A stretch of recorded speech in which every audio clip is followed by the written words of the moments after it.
ಹನುಮಂತನು ಚಿಕ್ಕ ವಯಸ್ಸಿನಲ್ಲೇ ತುಂಬಾ ಶಕ್ತಿಶಾಲಿ ಹಾಗೂ ಕುತೂಹಲಕಾರಿಯಾಗಿದ್ದ.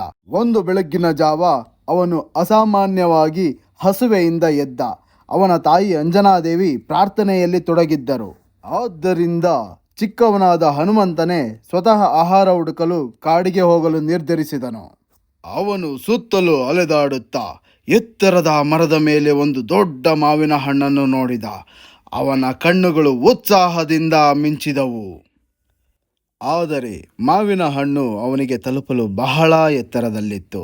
ಹನುಮಂತನು ಒಂದು ಕ್ಷಣ ಯೋಚಿಸಿದ ಮತ್ತು ನಂತರ ಅವನ ತಾಯಿ ಹೇಳಿದ್ದನ್ನು ನೆನಪಿಸಿಕೊಂಡನು. ನೀನು ವಿಶೇಷವಾದವನು ಮಗು, ನಿನಗೆ ಕಲ್ಪನೆಗೂ ಬಾರದಂಥ ಶಕ್ತಿ ಇದೆ. ಒಂದು ಮೋಜಿನ ನಗುವಿನೊಂದಿಗೆ ಹನುಮಂತನು ತನ್ನ ಶಕ್ತಿಯನ್ನು ಪರೀಕ್ಷಿಸಲು ನಿರ್ಧರಿಸಿದನು. ಅವನು ತಪಸ್ಸಿಗೆ ಕುಳಿತು ತನ್ನ ಶಕ್ತಿಯನ್ನು ಕೇಂದ್ರೀಕರಿಸಿ ಗಾಳಿಯಲ್ಲಿ ಹಾರಿದನು. ಬಾಲ ಹನುಮಂತನಿಗೆ ಆಶ್ಚರ್ಯವಾಯಿತು. ಅವನು ಹೆಚ್ಚು ಹೆಚ್ಚು ಎತ್ತರಕ್ಕೆ ಹಾರಿ ಮಾವಿನ ಹಣ್ಣನ್ನು ತಲುಪಿದ. ಆದರೆ ಅವನು ಅಲ್ಲೇ ನಿಲ್ಲಲಿಲ್ಲ. ಅವನ ಉತ್ಸಾಹ ಅವನನ್ನು ಇನ್ನೂ ಎತ್ತರಕ್ಕೆ ಕೊಂಡೊಯ್ಯುತ್ತಾ ನೇರವಾಗಿ ಆಕಾಶಕ್ಕೆ ಹಾರಿಸಿತು.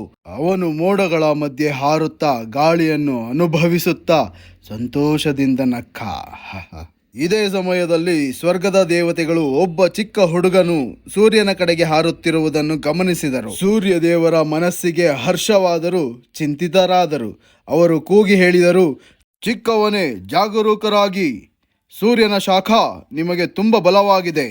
ಆದರೆ ಹನುಮಂತನು ಎಂದಿನಂತೆ ಕುತೂಹಲದಿಂದ ಸೂರ್ಯನ ಹತ್ತಿರ ಹಾರಿದನು. ಅದನ್ನು ಒಂದು ದೊಡ್ಡ ಹಣ್ಣೆಂದು ಭಾವಿಸಿ ಅದನ್ನು ಮುಟ್ಟಲು ಹೋಗುತ್ತಿದ್ದನು. ಇಂದ್ರದೇವರು ಮಧ್ಯದಲ್ಲಿ ಪ್ರವೇಶಿಸಿ ತಮ್ಮ ವಜ್ರಾಯುಧದಿಂದ ಹನುಮಂತನ ಕೆಳತೊಟಿಗೆ ಬಡಿದರು. ಹನುಮಂತನು ಭೂಮಿಗೆ ಬಿದ್ದ, ಆದರೆ ಅವನಿಗೆ ಏನೂ ಆಗಲಿಲ್ಲ. ಹನುಮಂತನು ನಿರಾಸೆಯಿಂದ ಮನೆಗೆ ಮರಳಿದನು. ಅವನ ತಾಯಿ ಅವನನ್ನು ಸೌಮ್ಯವಾಗಿ ಗದರಿದಳು, ಆದರೆ ಬಿಗಿಯಾಗಿ ಅಪ್ಪಿಕೊಂಡಳು. ಅವಳು ಹೇಳಿದಳು, ಮಗು, ನಿನ್ನ ಶಕ್ತಿ ಬಹಳ ದೊಡ್ಡದು, ಆದರೆ ನೀನು ಅದನ್ನು ಬುದ್ಧಿವಂತಿಕೆಯಿಂದ ಬಳಸಬೇಕು. ಹನುಮಂತನು ತಲೆ ಅಲ್ಲಾಡಿಸುತ್ತಾ ಹೆಚ್ಚು ಜಾಗರೂಕನಾಗಿ ಭರವಸೆ ನೀಡಿದ.